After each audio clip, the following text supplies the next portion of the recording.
Essentially, this is what every SIU investigator should be thinking about when they're doing their work. Every moment that they're doing something, every interview, every piece of evidence that they touch, they have to think, this could wind up in court someday. The reports that I write, the questions that I ask, the manner in which I write them and say them could all be scrutinized by an attorney who basically is working on behalf of an insured or claimant who might, be under investigation for potential fraud, and their goal is to get them off of that particular fraud or defend them. So you have to think about that. Evidence is going to become discoverable.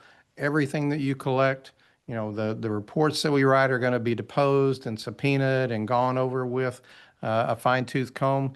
And if you've made any mistakes or any errors, it's best to go ahead and identify them before, it winds up in court and then somebody else is going to find them. So, during an investigation, especially a lengthy, complicated investigation, things will come up and you just need to be able to explain them in your reports.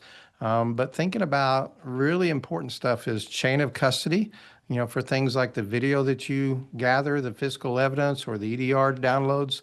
Whatever you get, how you handle that is really critical. How the reports were written, like I said earlier, the tone, making sure that you put factual information in there, that you're not sending, notes to the adjuster, saying this is a really bad guy and we really need to do this. I've seen stuff like that. And that has no place in communications, between professionals that are doing their job professionally. And it will come out in litigation.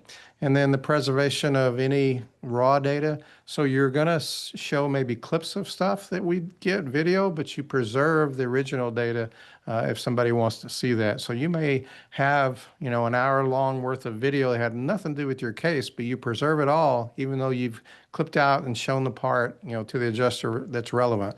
You still retain the original pieces. So timelines, consistency, making sure that we have a clear timeline established, written, what led you to the investigation. The adjuster has to document why they got, SIU involved. All that stuff becomes important later.